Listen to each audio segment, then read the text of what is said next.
What's up, guys? Mark here, Wired Customs Motorsports. It is Tuesday. It is Wednesday, actually, and I'm gonna let you guys look at some stuff that we got going on today. We have this Indian here.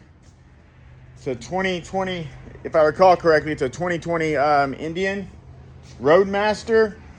A lot of stores, a lot of even custom places, a lot of even Harley places that only work on Harleys and bikes and stuff like that won't touch an Indian well, there's a lot of reasons why, but we have messed with them for years. They're not the coolest to work on, meaning that sometimes they're a pain in the butt, and that's why a lot of stores won't mess with them. But like I tell people, as long as you charge appropriately, you can work on anything out there. Depends on how important it is to the customer if they want to get it done or not, because it takes more time to do these Indians. Stuff comes apart totally different than these Harleys here. Totally different. Stuff doesn't fit exactly correct normally. Like you can tell just in this upper fairing here, there's not a lot of space, right? All right, so I can't use the speakers that I can normally use right here, right? Way more room, right? Over twice the amount of space. That also means one other thing as well, that once that speaker is in that little pod, it's going to perform a lot better over here than it is over here. So just because you have an Indian and your homeboy has a Harley, he's got the exact equipment that you have, doesn't mean that yours is wrong if it's not as loud as his. You can take a 212s in one car and stick it in another car, the exact equipment, pull it from one car, put it to the next. It's not going to perform identical. Well, that's the acoustics of the car. That's the acoustics of the bike as well here. So this is the Indian here. It's a super clean bike. Really, really clean bike. It's going to grab a lot of attention out there because it's not a Harley. It's different. It's not, like a, I'm not going to state some other names, but it's just a nice, clean looking bike, right? It's probably very, very comfortable as you're driving as well. But we did this bike about 3 years ago, 3 to 3.5 years ago. I don't know if any of you will remember this, but I fabricated an enclosure back here, which was a lot of freaking work. And back then, I probably didn't charge appropriately. I probably charged about half as what I would now, because this was a lot of work. Took probably 4 to 5 days of me creating it. Imagine how much money you make per day at work, and then imagine how much the company has to make if you're making that amount, right? So that's why stuff costs, because time is very, very important.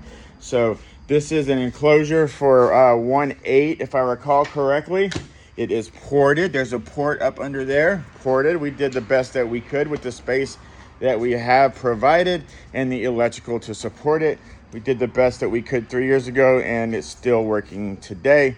The reason this bike is back is because his amplifier that he put in years ago, which I told him should probably change out at the time. And there's nothing wrong with using your stuff. I'll use your stuff. Doesn't matter. But when there's a problem, just know that we're going to have to go back in there, and you're going to have to be charged labor, of course, to do it. Just like this one here. This is a 21 Roadglide. The customer started to multiple occasions use his own amplifiers, and they were refurbished amplifiers at that. And they were a brand that I wouldn't put on a Harley nowadays unless I absolutely had to. It's the brand that a lot of people do use out there. Just because that's what they're using doesn't make it right. Just because people are using specific equipment doesn't make it right. A lot of people love the Rockford DSR1. A lot of people love the Rockford DSR1. Mainly DIY guys, mainly people out of their house love it because it's easy, it's not complicated. But what does that mean, that it's easy and not complicated? It means it's probably not doing as much as a more complicated DSP, right? So in order to tune that, you got to kind of know more about what you're doing, and it's going to perform better, right? So we don't ever use the Rockford DSR1 here. We have not for years. We started to maybe 4 to 5 years ago, and we found out that it was kind of a poor product. Hasn't had any updates in a very, very long time. Drops the Bluetooth as you're tuning it. It's just a nightmare, so we stay away from the DSR1. We know what works well. We don't have to practice on your bike and charge you the labor as we're practicing because we've already got it all figured out. So anyways, this bike here came to us. I'm just being straight up here. This bike here came to us about 3 months ago. We pulled up right there. We spoke for about an hour and a half. Very, very, very long time for us to be out in the parking lot talking. I have no problem with that. I will do that right now. I'll do that in an hour. I'll do that tomorrow and the next day and the next day. Not a problem, right? So we ended up quoting him. Didn't hear from him for maybe a month and a half. Called again, spoke.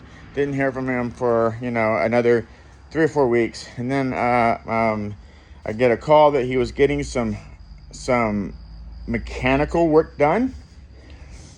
This is where I tell you guys, everybody messes up. Car is at the mechanic. Mechanic states, hey, I can put this audio in for you.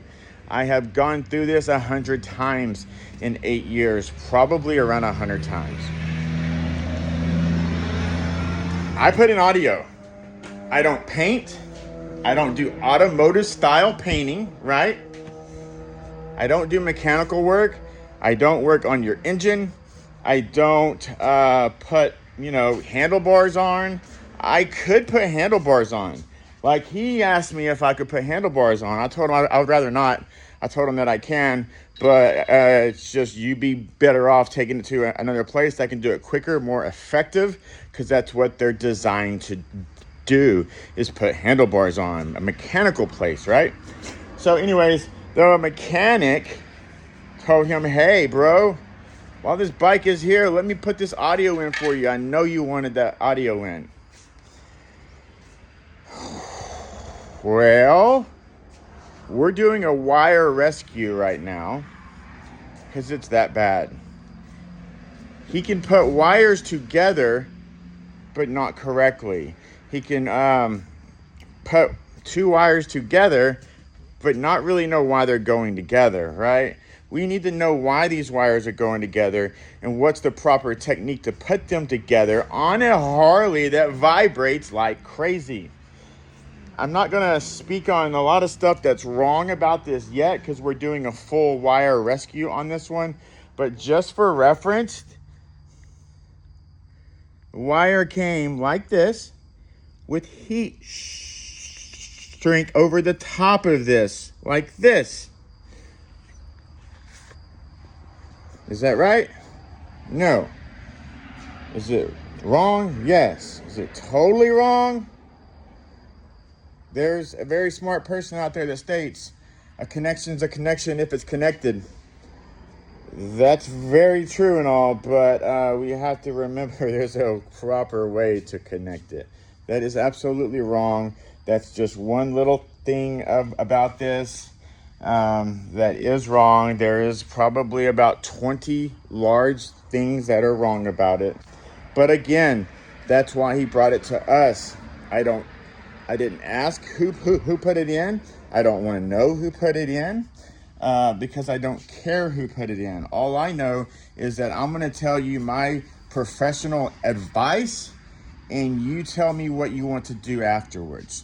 Just like the client was bringing me his amplifiers. I told him I will use them, but keep in mind that I cannot guarantee it's going to be up to my standards.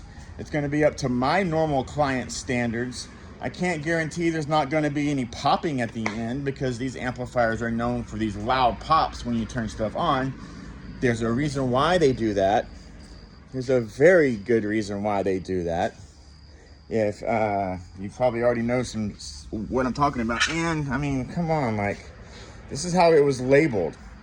Striker, first and foremost, it was a Stinger used, not a Striker used. So you misspelled the amplifier's name.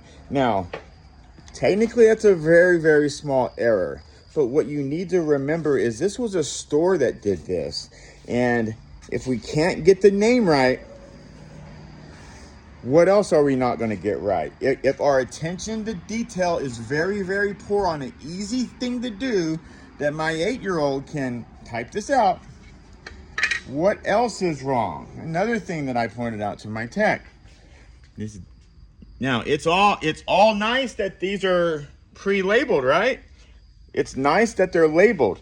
Me, I would label it and put it on the bottom of it. Or another way to tell me that these go to the lids, these go to the fairing and lowers. But we gotta spell stuff right, guys. We gotta spell stuff right. Yes. Oh, Mark, it's just misspelled. It was a typo. Correct. But keep in mind, though, that's a store owner that knew he had a typo. When he printed it out, he looked at it. Oh, crap, typo. Who cares? Stick it on there anyways. Point is, you didn't care and you stuck it on there anyways. It's not the fact that it's just a typo. There's a lot of stuff that people might look at it face value and think it's not a huge issue. But what if I'm putting these speakers in and I go, well, there's just a small little gap right there. It's okay. It's just a small gap, you know. It's nothing too big, right? It's a small gap. That's nothing too big, right? So why can't we screw up here too? Or, oh, well, I got 2 screws in. It's still holding it in place. That's probably good enough, you know? Let's let that roll out too. The type of place that will let a misspelling leave 2 errors on the misspelling, that is to tell the customer and other people when they're looking at it what they're looking at. That's poor attention to detail. This is what we were taught in the military, how very, very important attention to detail is, because it's very, very important. There's just so much stuff that is wrong on this bike, and you're going to want to stay tuned for this because we're taking a lot of content. The customer requested the content first and foremost, and 2, we would have done a wire rescue with full content anyways. It's that bad. Thank you for watching.